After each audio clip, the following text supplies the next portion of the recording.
I am absolutely in love with seeing your hat with your branding on it. Like, my gosh, how cool. Like, where do you even get something like that made? Oh, I just had an artist paint it. I was like, I got this idea because actually a friend bought me a hat that she had like a lipstick paint on, and I was like, oh, I literally wear hats every day. Like it could be the conversation starter. So then I had a local artist that we love so much painted it, and then I had another artist paint another one, and she painted another. So now I have 3 different Esōes ones that I just wear every day if I can. That is adorable. That is so cute. I think you are the queen of hats and headbands. Yep, exactly. I switched from headbands to hats, so now it's mostly hats, but who knows? I might go back. And what'd you say? A walking billboard. Exactly. You can't buy one, be one. Exactly. So I want to start off with I wanted you to introduce yourself. Like, okay, who are you, and what the heck do you have going on? And then we're just going to talk about all the things, because I actually found some new stuff. I actually probably want to. Hopefully, we have time to talk about that. Yeah. Some recent news. So, but Okay. who the heck are you, my friend Yes. Joy? So, yes, my name is Joy Hoover, and I am really, my favorite title is a human who gives a shit. I don't know if I can cuss though, can I? Okay.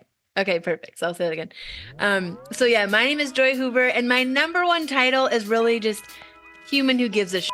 I have been working in social impact most of my life, but specifically the last 14 years here in Vegas, working in women's safety, really working in the prevention and aftercare of gender-based violence and sex trafficking. And the truth is that this is a prevalent issue that, especially as women, we know about, we feel it.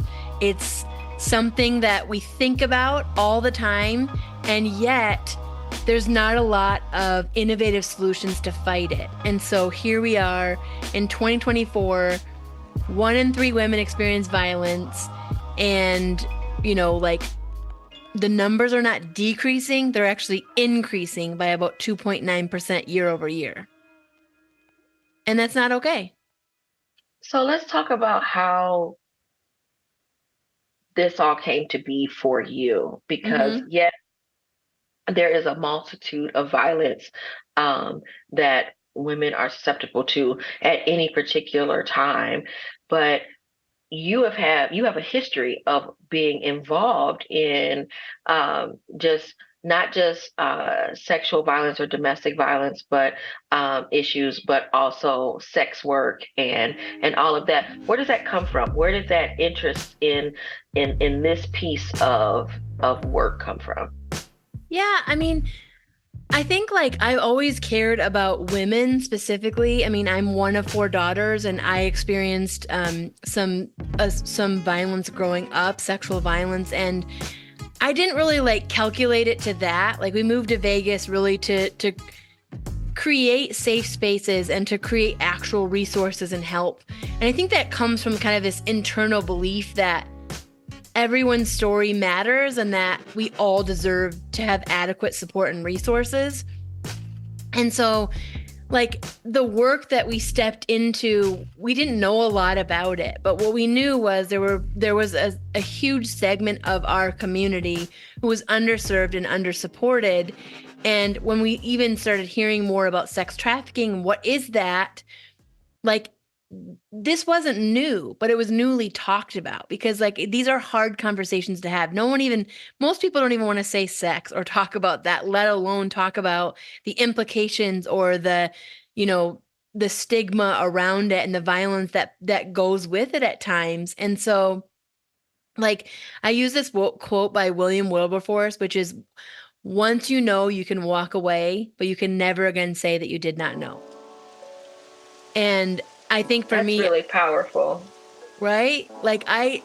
I've seen too much. It keeps me up at night, the literally thousands of people that we've stepped in to support. And then, it's very personal to us, because in 2013, when we were 3 years into working with survivors, working with sex workers, my mother-in-law's final words were on a 911 phone call, and we lost her to violence, interpersonal violence at my father-in-law's hand. He, took the life of my mother-in-law, my brother-in-law, and himself. And that was April of 2013. So here we are in this work for 3 years. That happens to us, and it kind of shatters our whole world. And so it really has been this journey over the last 14 years of going, how can we fight generational violence in our own families and also in yours and also in so many people's in our community, because this is an epidemic and we don't have to live this way. And so I think that that's a part of also the conversation. We start talking about sex work and sex trafficking and any even sort of violence that occurs to someone, whether they're involved in that lifestyle or not. There's a lot of blame that happens. And I'm wondering how we combat that. Yeah, unfortunately, the blame exists, period, right? We're still fighting, what was she wearing? We're still fighting, how much was she drinking? We're still fighting, where was she? So then you layer that with adult work that so many people don't understand at all. And literally, like you said, humanize people, that it's a job. What they're doing is a job. And I heard something yesterday that was interesting when we were talking about, like, what was she wearing, or like what work was she doing as she did it. This guy actually said, he goes, you should be able to leave your bike on your porch and not have it stolen. And if not, you're still a victim of a crime. Someone still stole your bike. So the conversation, yeah, we can talk about don't put your bike on your porch, but you still shouldn't have something stolen from you. And I think that that's the conversation, right? It's, people are doing this for a job. We don't know why. We don't know what the circumstance is, whether it's choice or coercion or survival. Like, we don't know why people are doing the job. And frankly, it doesn't matter. It literally doesn't fucking matter why people are doing the work that they're doing. They should still be able to be safe doing it. And unfortunately, because society tends to discard marginalized communities, specifically people they don't understand or they don't agree with, there's this kind of, and we hear it, like these like dead hooker jokes and stuff. Like, it's disgusting. Why are we laughing about people losing their lives as if what, they don't matter? And I think as a society, it really is.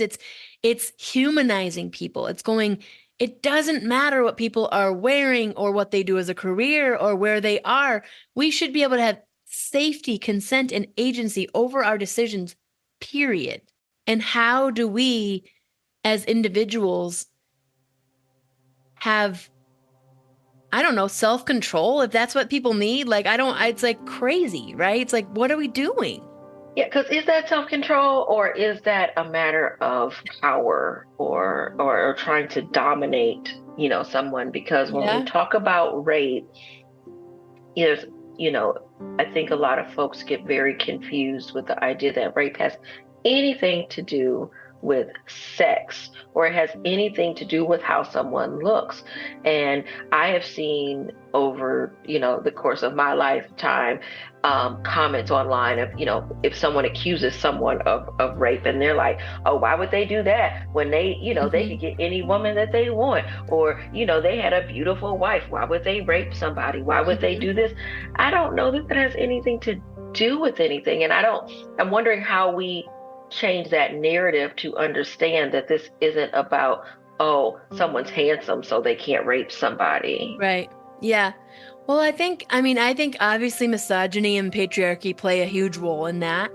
I think, like you said, it is power. It's, I can get you whether you like it or not. And consent is so misunderstood, which is shocking, because, like, we consent to so many, like, there's so many things in life in our everyday where we're consenting to. I'm doing this job, you're paying me this much. Like, these are You not. have to consent to get text messages.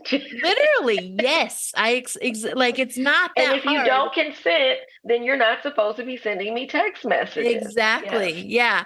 But it's so, like, misunderstood that I think people, like, are there's almost like a fear level of like, I don't know what consent is, so I don't know what to do. And then there's this whole other level of like, I don't really care. Doesn't matter if like you said, it is power and control.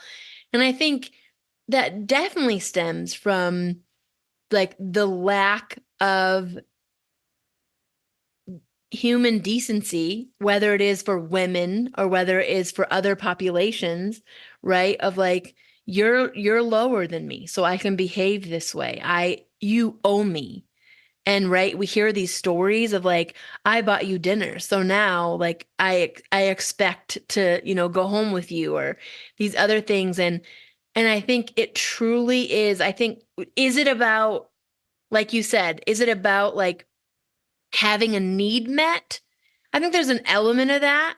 I think the bigger element though is elevating yourself above other people and having that feel like it elevates you enough to make you feel valid or powerful, or yeah, whatever it is, right? They say power, like most people get mixed up. It's power, sex, and money are like the deadly sins that mix people up enough. But we see it all over, whether it's politics, day to day, wherever it is, Well, we see it. it's all in the news right now, right? And there's a sort of a small wave of lawsuits coming up, I think, because of some different laws that have gone into effect in New York and in California and elsewhere that have caused people to be able to come out and say, you did X, Y, and Z to me. Hmm. And you may or may not be able to uh, file anything criminal for these folks to go to jail, but you may be able to file something in civil courts. And then Hmm. people need to understand the difference between the two. And because there's also then that line of, oh, well, they just want money and it's just about money. I keep hearing that over and over again. Hmm. For example, with Cassie and Diddy. They're like, oh, well, she just wanted all this money. Why didn't Hmm. she go this route to, have him prosecuted? Where that just may not have been the option to do. But you're Right. hearing Russell Brand is another one. Yep. Our former president of the United States is another one. Hmm. Everyone knows about Bill Cosby and all of that. There's just so many of them. And when you read the comments online, which like that's probably rule number one, never read comments anywhere. Literally. But you read these comments, there are so many people who just automatically defend somebody you have never met. You have never seen this person. You don't know them Yep. from anything. You've just only seen some work that they've done that is regurgitated words that somebody else wrote for Hmm. them. And now you think you know this person and they could never have done this. This woman must be wrong. She must have wanted it. She must have just wanted some money, or some fame or what have you.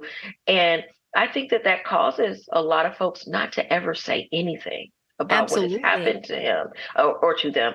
And Hmm. so, you know, how do we ensure that more women feel safe to come forward and come forward early enough so that statute of limitations does not run out, so that maybe these folks can actually be prosecuted in a way that keeps them from doing it again and not Yeah. just monetarily. Yeah, absolutely. Yeah, how do we believe women? Right? Like that's like the very basis of it is like, only 3%, less than 3% of cases come back false.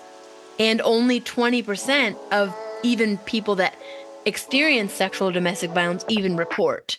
So we should be talking about the 97% of cases that are proven to be true, which are only 20% of the cases that are even reported. And then look at the case, let's look at Bill Cosby, for instance. 32, he was actually like convicted, but because there was like a loophole in the system of his testimony under oath, he got out in 5 years and is literally looking, actually under 5 years. I think it was like 3 or 4. And he's literally looking at a comedy tour right now. Like, is this a joke? Is this real life? And I'm like, no wonder people don't speak up, because it's so traumatizing for them to relive, to then not be believed, or if they actually are prosecuted. Did you know only 2% of rapists actually get sentencing? Not surprising, but horrific. It does not surprise me at all. And to think of that number and to think of the number of women who have been sexually assaulted, it makes it really understandable about why no one says anything about anything. And you think about the number of rape kits that just have sat in back room somewhere and never tested for anything. Yeah. And honestly, like, that's literally why I created Esōes Cosmetics, because in July of 2021, I was like, what are we doing? Like, literally, I've been working in this work for almost 12 years. Our numbers are not decreasing. In fact, they're increasing by 2.9% year over year.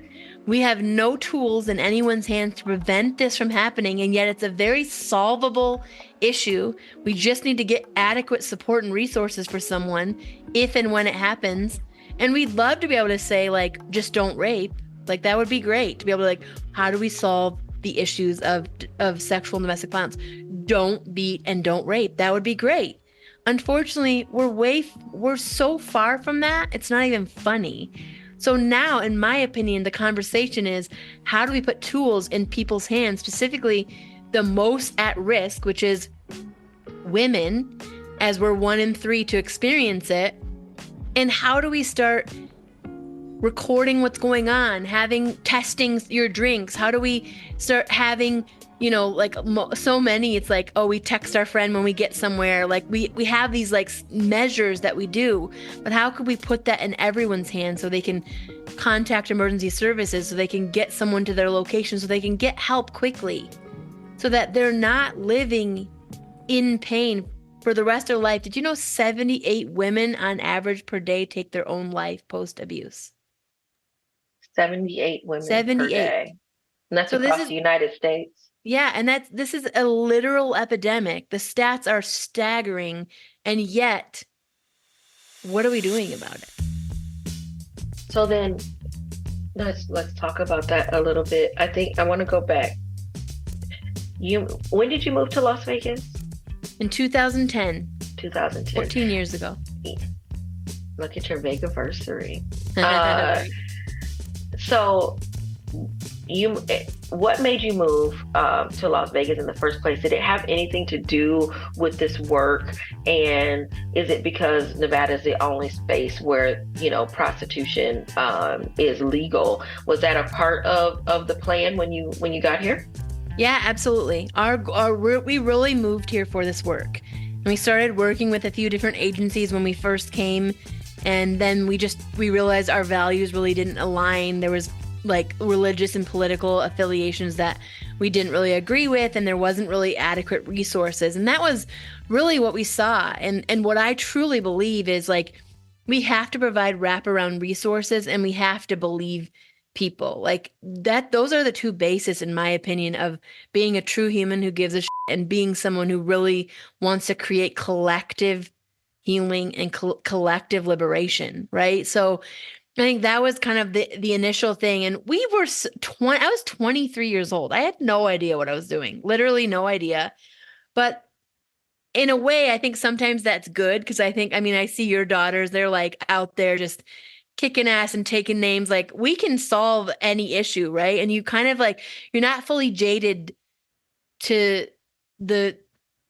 to trying something and failing as much. There's a level of no fear. I just finished telling somebody yesterday, I said, if I would have started having children now at my age, I'd be in a much better position financially and emotionally, and I know so much more. But doing it, at a young age, which I don't necessarily recommend, starting at 19, but there's something about having less fear around life and just doing stuff and just rolling with it, that, there's a jadedness, but there's also an extra layer of fear that comes living in this life. I agree. And when you don't have that, you're able to move in a smoother way. But that usually, it's really, now that I'm saying it out loud, it's such a shame to think about that that life that you get to live, that carefreeness that, you know, my Mm-hmm. children are having right now. And as they're exploring this young adulthood, and I'm over here like, oh, don't do this because this could happen Right. and that could happen and what have you. Right. It's like clipping your wings, son. Mm-hmm. Mm-hmm. Yeah. Yeah. And I think like the truth is like anger can be a really good motivator if you allow it. And I think I was so angry at what I saw. Like I really couldn't believe the the treatment of human beings and what I kept seeing, like with not just traffickers, but also people in the industry and managers and people that were treating people not even human like. And so like I would stand up to them. Like here I am, this 23-year-old little, little white girl going into these strip clubs, going into these brothels, like getting pushback. Like I there's one specific instance where this manager came out of his office and was like, you can't come in here. And it's kind of, that tactic where they like step into you. So you're like closer to them. So I just like stepped back into him and I was like, you don't know who we are. You should learn who we are before you tell us we can't come in. And we are here to provide resources for the women working in your club who don't have access to medical or dental, who need legal support, who need like mental health services, who need help with their children. That's what we do. That's what we're providing. And I will never forget, my team was like watching me like, oh my God, what is this girl doing?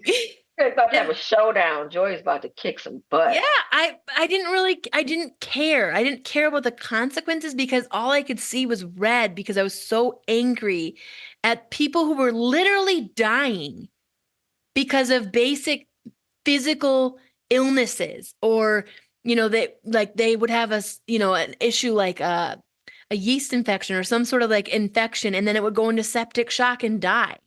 Or like people that literally were getting turned down to get bank accounts, or, like people that were trying to get their kids back and they wouldn't even really, they would be laughed at in court because of their job. What are you going to do? I'm like, what does their job have anything to do with how they're parents? If they're stepping in and supporting their children, I don't understand.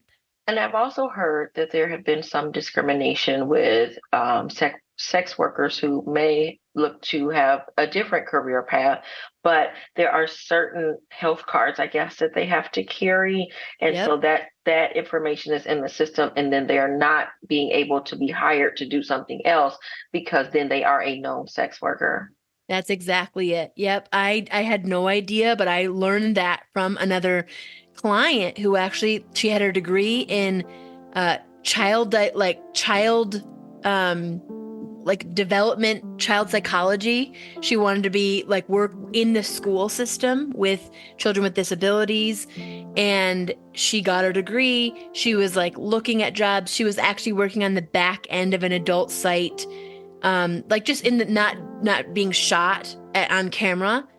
And they were like, hey, you should be in these videos, you should do things. And she was like, okay, like there was an opportunity, she took it. And because she had to have those cards and because they have to like basically it is legal work, right? So it has to be like on paper, whether it's for the testing you have to get for STDs, like all of that stuff. It's a very like regulated system in some ways.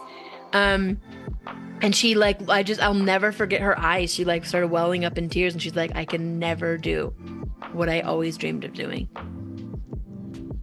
And like, Yet they tell people, oh, you should get out of that and you should do other things. And right? so when Yeah, folks just have that opportunity to get out and then you limit them on then what they're able to do because of what they may have had to do in the right. past. And so how Absolutely. does that give them a pathway to their version of the American dream? Right. I mean, we've heard story clients, their bosses finding their old videos and getting fired or being taken off the schedule, um, you know, being harassed. Like, I mean, you name it, the stories go on. And that just shows another level of just total lack of respect for literally humanity, but for women's bodies and for women's, like, the understanding that, like, we are a whole person here. So So have you had an opportunity to work on any policy around this sort of thing, discrimination of sex workers or anything like that? We did a lot within trafficking. So one of the things that we saw early on was that people they were getting charges, but they weren't getting just charged with like sex work, or they what do they call it? Solicitation is the charge, right? So we were seeing that they had solicitation charges, but then whether it's casinos or other places of business, they would start to shift that into trespassing or other types, or basically other charges around that. So we started seeing if girls did want to work outside of the industry, they would have a really hard time because they had all these charges, specifically solicitation, trespassing. So we got a bill passed, I think it was 2018, which then added the language for trespassing and solicitation, and then another bill that provided funding for people leaving who wanted to actually rebuild. I mean, it was that whole, I mean, I'm a little disillusioned by politics because most of us are, right? But because of the experiences. That sounds like just a regular tagline, 2024, disillusioned by politics. Yeah. Because even those bills, which I was like really grateful for the opportunity to help, it felt like it was like just the tip of the iceberg of really like how much deeper are we going to get to actually like keeping people safe. And in 2021, there was another bill we were trying to work on. Instead of arresting sex workers, to have a diversionary program to help to our org so that we could actually help if there were, actual, are you having trouble getting a job? Are you having trouble with mental health? Like, what are the things? So we were working on that, but that one never passed because there was just a disagreement. And one of the things that we heard by one of the police officers who was kind of not in support of the bill, is they said, well, if we arrest a sex worker, all of them are going to say they're trafficked. And so they're going to get out of it. And I'm like, that's the reason? Like, that's the reason you're opposing something that's a diversionary program that's actually going to help people? And you do realize that people in sex work, they are trafficked. Not everyone, but there are, I don't know. It's just so confusing to me.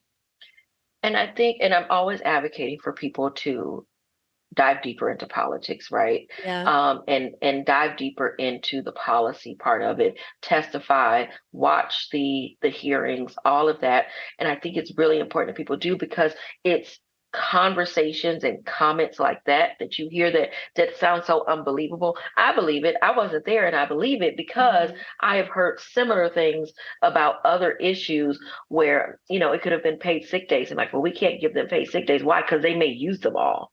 And then you're like, oh, they may use the sick days, and so we don't want to give it to.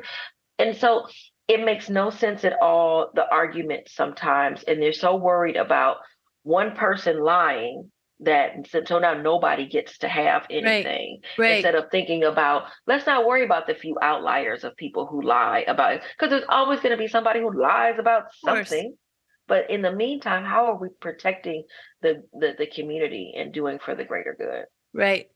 I mean, let's be honest. If we were worried that something was going to go wrong, so we never started, nothing would get done, period. Yeah. The systems are broken. That's I don't think anyone can disagree with that. But I think the thing that keeps getting me up out of bed every day is knowing that as people, as humans, we truly can, I use the word link arms. We can link arms toward, because like we the people, there's a lot of us. So together we can do a lot of good, and that might not be all the good we want to do, certainly. But there is good that can happen from collective movement, from impact, from anger turned into action. It's really typically not the people we think that are actually going to make the biggest impact. It's going to be people that don't have the most money or the most contacts or the most time and energy. It's going to be those of us whose anger about how it is overrides any fear of what we can or can't do, right? And it's those of us that will step up every day. I call it the discipline of hope, right?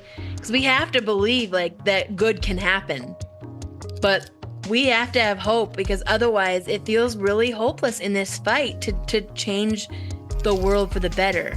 But even if it's one person at a time.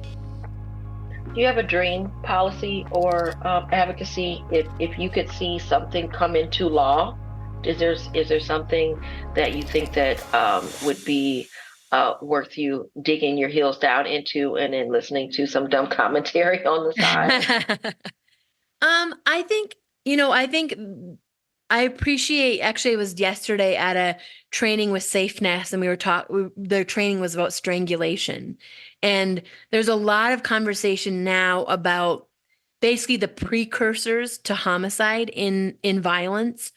And a lot of that really does start with like the level of violence of strangulation, of like they have 5 questions that they ask. Like, do you think he could kill you? Do you, like, what were his words when he was speaking to you? Like, there's all these different things. And so what they talked about yesterday is our laws are so, I mean, most of our laws, they're not clear of what is really going to provide the level of, so like basically they were saying with strangulation that it has to say, so, instead of like choke, it's like, did he put his hands around you? Like, so anyways, just I think switching the words in some of the things, because otherwise like they can actually put him away for life if there is like, if they can prove that there was strangulation, there was something that was an attempted murder versus just assault or violence, which that in of itself is like, oh, so we need to prove that he could have killed me in order to like put him away for longer. So I think I mean, I've heard that our governor now like cares about legislation around domestic and sexual violence. So do I know what I would want to put in writing for that? No. I think what I'm hearing though is clarity around the abuse and putting things in there that aren't so black and white, so that these things could constitute as that, instead of it being it was exact strangulation where they put 2 hands around your throat or things like that. So we need to open up the language in a lot of the cases. You had mentioned in some of your work you went inside of strip clubs and brothels. What is it like inside of a brothel? It literally is like a home. Mm.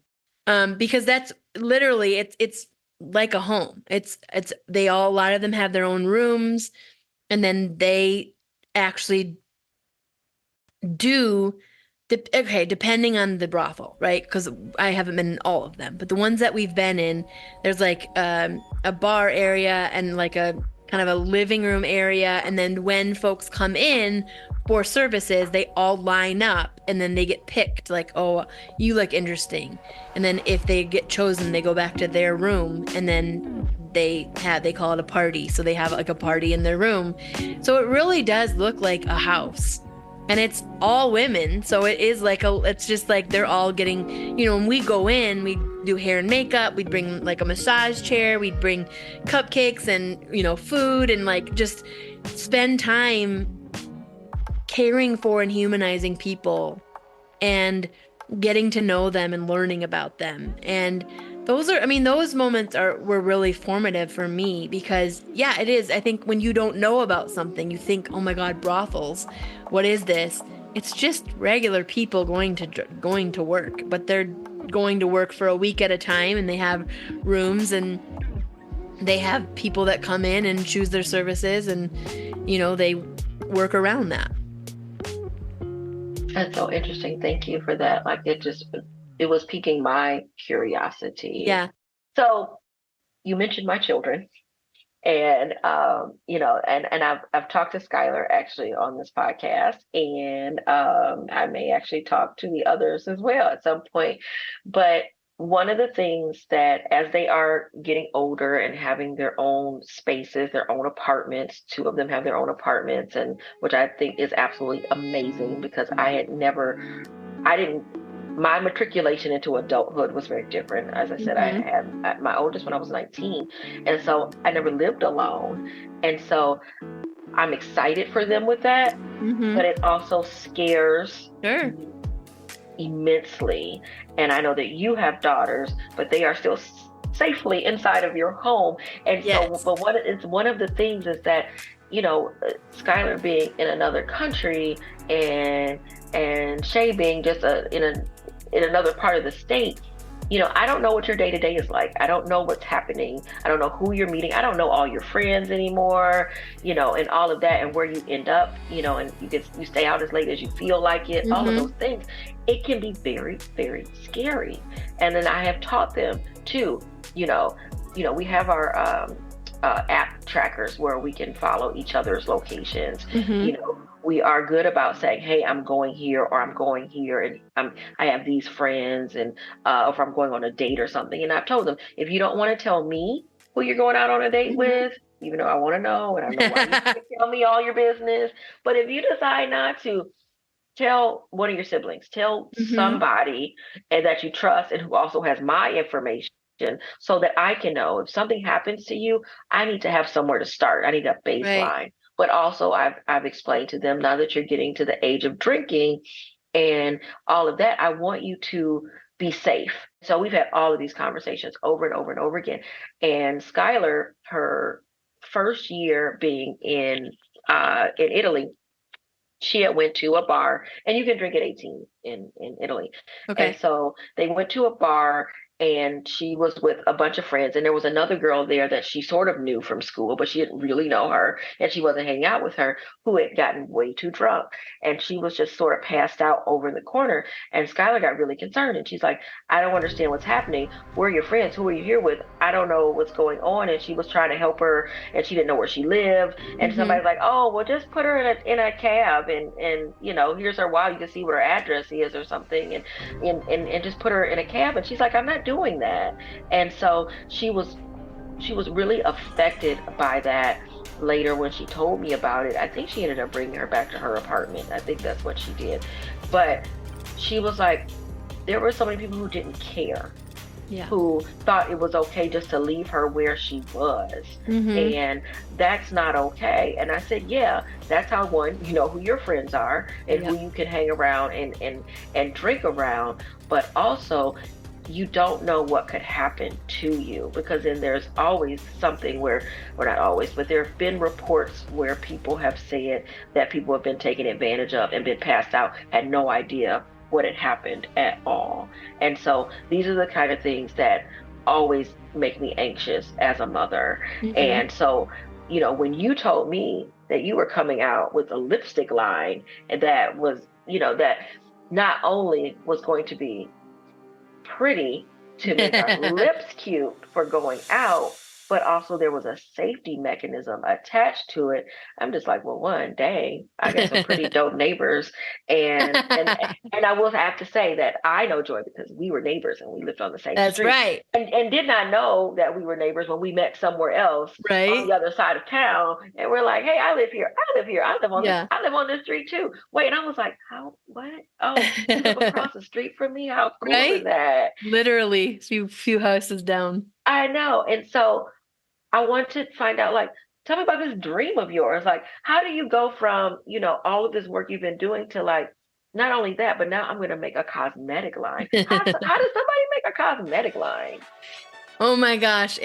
Like, I am the big dreamer, right? I'm the big visionary. So I never really know the details, which is a really good thing. And then, like, a really bad thing once I get into it. Cause I'm like, why do I know about all these steps? But then I probably wouldn't do it. So I guess it's good. That's true. Um, That's true. but yeah, when I initially thought up this lipstick with safety features, I thought for sure there was something in the space that existed already, and I was really shocked to find there wasn't. I really initially just did tons of research, and I ended up bringing a patent attorney on to be like, am I missing something? What's in the space?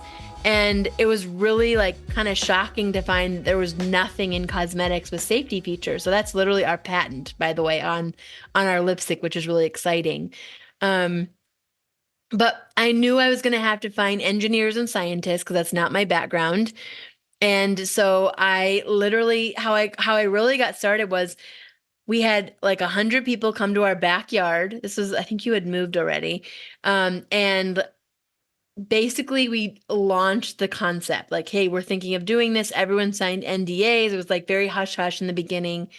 And do you think this is something that you would support? And like right away we had, $25,000 from friends and family who were like, I'll buy the first one 2 years out, basically like that. And so that was really encouraging. I was like, okay, people want this. This is something that's going to be like really, really useful for people. But then I was like, okay, who am I going to bring on that's ever done anything like this? Since we're really like, we're cornering this space. But there was one scientist that I had found that, had you ever heard about the nail polish? It was supposed to be like a nail polish. You dip your finger in and it tests for drugs on it. Yeah, I remember that. Yeah, like 6 or 7 years ago. So when we looked at patents, I found that polish. I was like, oh, well, maybe that person is still around. I didn't think the product didn't seem like it was, but I found the scientist on that patent and I found him on LinkedIn and I literally messaged him for 8 months until I was like, can you just take a meeting with me? Like, we're doing this thing. And because like I had met with other people and shared our vision, and they were like, yeah, we could do that for like $1 million in 2 years. And I was like, we don't have either of those. Like, time is of the essence right now.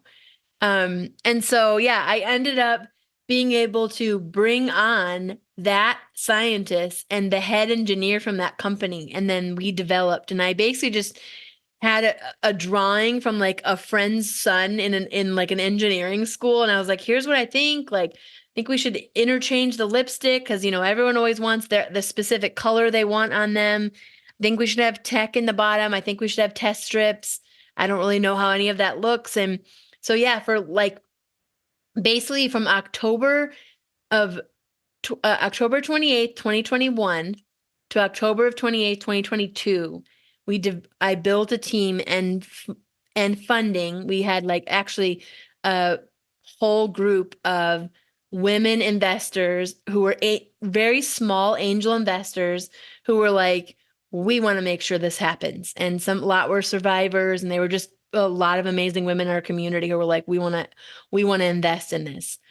And so we were able to develop and build the first prototype. And then October 28th, 2022, we launched the prototype and showed the public for the first time what we'd been working on for a year, which was really fun at a big event. And then I started figuring out and finding, how am I going to find a lipstick manufacturer, a device manufacturer? We had to create proprietary Bluetooth. Like, all these words are things I didn't even know of, 2.5 years ago. Like, I didn't know what proprietary Bluetooth was. I I didn't still don't know. know what it is. What is that? Yeah, so basically it's specific, like we own the Bluetooth and like the settings that we have for our specific lipstick. So no one can like buy basically we have a patent on it anyways, but it basically just protects us from being able to have the technology we need for SOS How many specific. patents did you need to have So for I your have a product? patent, we have a utility patent on the product, and then we have a patent pending on our software right now. So two. I And mean, there may is be more that in the was that future. long and complicated process to put together? So long and complicated and so expensive. Like, oh Mhm. my gosh. I had no idea. But like again, when you don't know anything and you just jump in, I guess that's the benefit of it. And it is really cool because what I love about stepping out into like something you dream about and something that you're excited about is you find these other people, right? There's the dreamers and the visionaries, and then there's the executors and the implementers. And those people tend to have ideas of how to help, who to connect you with. And so that's what's really been amazing, is because I've been in Vegas 14 years doing this work, the city and the community really rallied around this concept, my vision, and it's because of the people in our lives that we are where we are, where we have a product on the market. We have proprietary Bluetooth. We have our app in the app store. Our test strips. We have, there's a lot of testing involved. Once you develop the test strip, we have to basically, our test strips test for benzodiazepines, which there's pharmaceutical grade benzo. I'm like, right? I'm like, there's pharmaceutical grade and there's street-based benzodiazepines. Street-based are roofies. That's an example. Pharmaceutical are Xanax, Klonopin, and they're just easy to get. And so we knew we wanted to do benzodiazepines to start, but we didn't realize that in order to do that and be basically like legally up and up, we would have to test every benzodiazepine with every beverage in every beverage category, which is like so wildly expensive. So you're saying you'd have to take, for example, a roofie and test it with a margarita, and you'd have to test a Xanax with a cosmopolitan, that sort of thing, and Correct. all different mixes that way. Correct. Yep. So we've Wow. gotten through testing for our first beverage category and have the strips on the market for beer and seltzers. That was like the first one. We did initial testing on mixed drinks, wines, beers, seltzers, like a lot of them. So our next, we'll be able to jump into next categories. We have good results on a lot of them. We just can't say these work in everything because we didn't test everything with them to be able to say that. So tell me about this product. Is it just lipstick, or are there other products as well? Yeah, so we've got our first product on the market, and it's a lipstick. The lipstick is interchangeable lipstick or lip gloss. We have 5 colors to start. Our colors are fun. They're like It's Not the Dress, peachy gloss, and like No Means No matte red. So they're fun.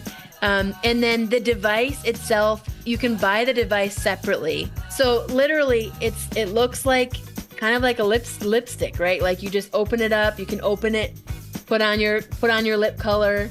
This is our No Means No red, and that's a matte red.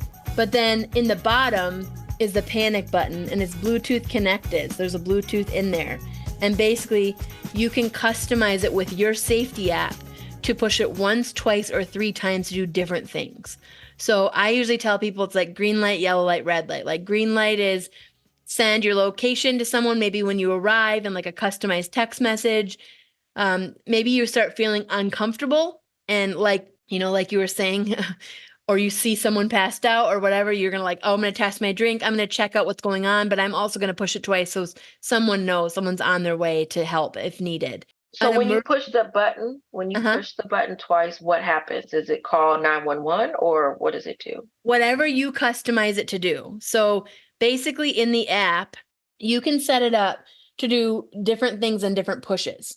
So like one push could send a customized text message that says, I'm here, I'm safe, I'm good with like your location. The second thing could be that you customize a phone call, which literally will call someone and say, hi, it's Joy, and whatever you write, it's all customizable in the app. So you can customize the actual messages that are sent. It customizes your location based on the Bluetooth location. And then everything in there is customizable. And then you can use your contacts.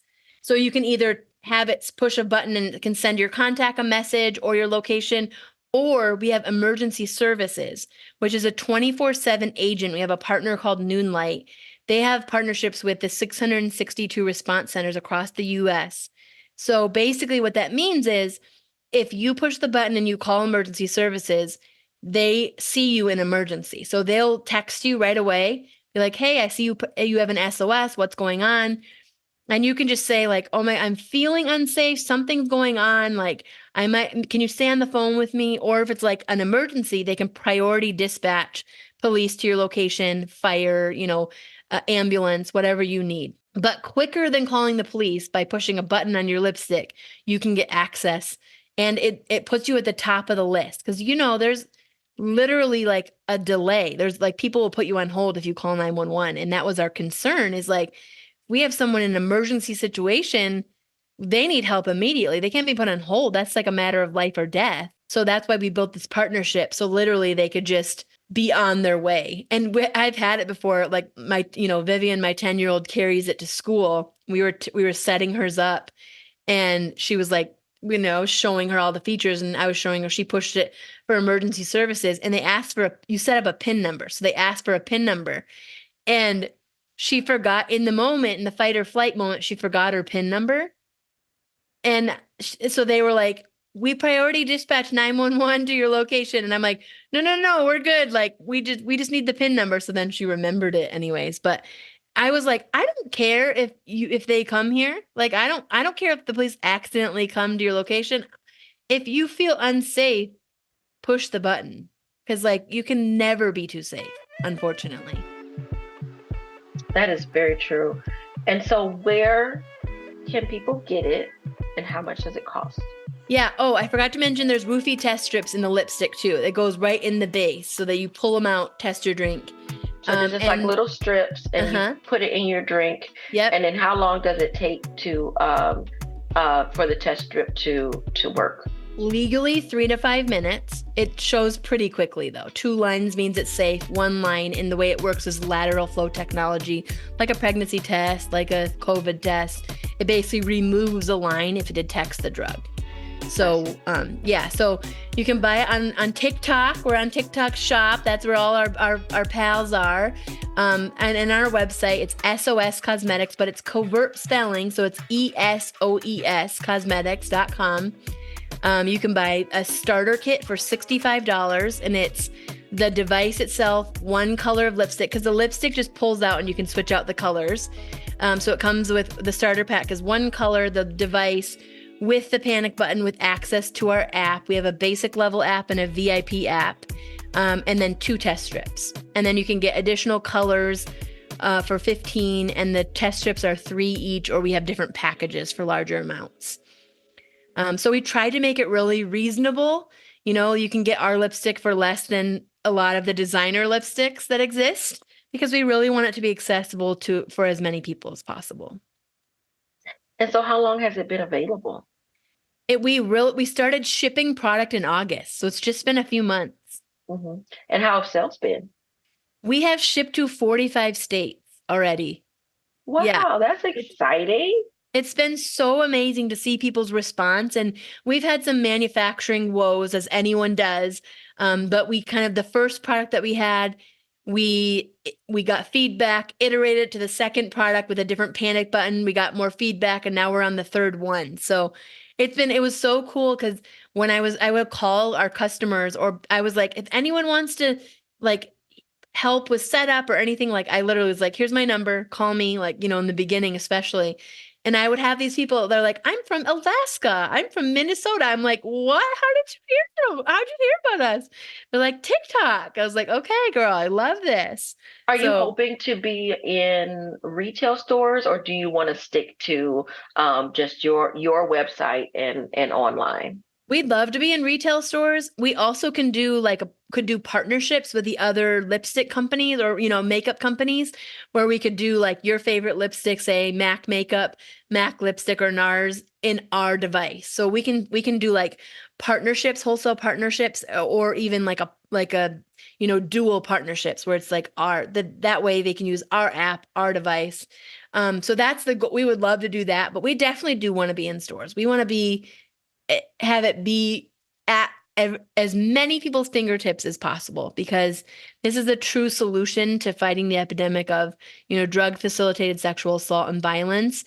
And really just like what I love hearing from our customers is like, I just got an email yesterday and she's like, I feel like I have this like secret weapon on me at all times, everywhere I go. I'm like, yes, I love it. Yeah, I mean, I can imagine this would be so great to um, be available to college students, Absolutely. especially. And I'm going to just throw it out there in the world that there's some sort of grant that would allow you to be able to give this away to college students as they're coming in the welcome packets, and they would That's be able to have exactly the and goal. be able to get some vending machines, Yep. with it in there, and or just the test strips in the vending machines or in the airports and what Yep. have you. That those are the places that I'd love for somebody to want to invest in, so that they have access to this on the spot, because Yep. it may not even be something you think about, oh, I need to order this in the future. But Mm-hmm. as a mom, like that's something like I would certainly have put in with their as they're packing up and leaving my home and Right. going to live in a dorm.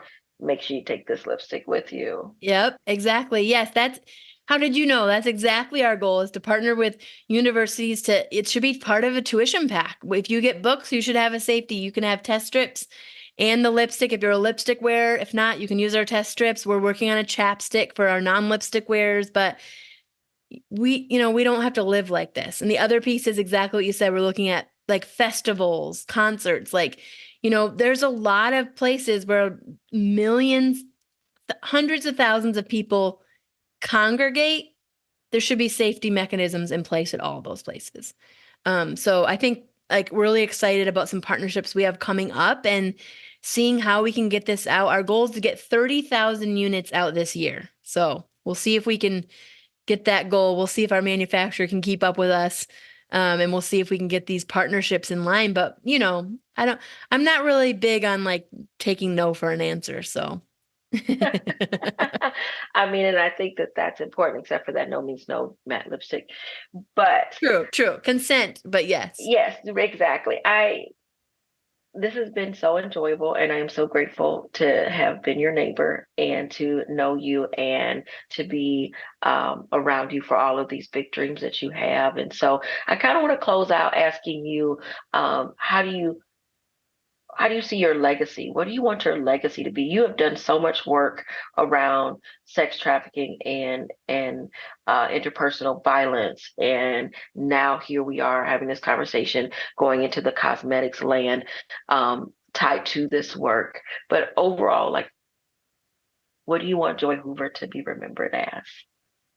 Yeah, I mean, I really want to be remembered as someone who wasn't afraid to take risks to create solutions that didn't exist. Like I want that I said in the beginning, I'm a human who gives a shit. Like I just want people to know that like there is someone that will fight for them, that will step in the gap and will work to create a safer world. And if I can leave a legacy where safety and consent and agency over your decisions exists, then I will be happy. I will be happy. Because Lord knows our daughters deserve, we all deserve better. Our daughters deserve better. I'm not okay with them experiencing some of the things that I have, and they get to start differently, right? Just like your babies going out on their own and having their own apartments. They get to know their worth, be confident in who they are, and know that really the sky is the limit and there is no problem they can't try to at least do their damn best to try to solve. And that's what I want to be known for. That's amazing. So before we go, one more time, can you give your website and how people would be able to get a hold of you and your fabulous lipstick? Yes, be part of the 30,000 Esōes Cosmetics, ESOES Cosmetics.com. Find us on TikTok, Instagram, Facebook. I mean, all the places. Go to our website. We also have some fun merch that says like consent is sexy, or this one, which says drunk girl bathroom energy. Because, I think drunk girl bathroom energy can change the world. It's what we support each other when we need it. And it's about women really lifting up and empowering one another. And don't put anything past us with that happening. Well, that is great. And I think I'm certainly gonna have to get me a t-shirt. That is really cute. Right. Thank you, Joy. I appreciate you. I appreciate your commitment to the safety of all women and all people, really. This goes past women. Obviously, sexual assault can happen to anyone, but for a mother who is constantly concerned about the safety of their children out here in the world, I think it's people like you who are helping make me feel a little bit more at ease as we move through this world full of folks who sometimes don't have the best of intentions, and we do our best to protect the ones that we love, and I think this is just one step in it, and I think and then adding on to some great policies and what have you, is another step. But this right now is immediate action, and I love it, and I'm grateful, and I think there are probably a lot of parents out here who will be really grateful to you for your big dreams and just jumping right into it. So Thank you so much. Congratulations Thank you. on another successful business venture, and I look forward to seeing you soon. So thank you You so too. much. Thanks for having me. Appreciate you. Always love to hear Yay! it from you. I know. I love talking to you. Thanks for listening to Sticky Note Conversations with Erika Washington. Hosted and executively produced by Erika Washington, with music, mixing, and editing by Black Gypsy LLC. Special thanks to KUNV 91.5 in Las Vegas. This show is powered by Make It Work Nevada, a project of Tides Advocacy.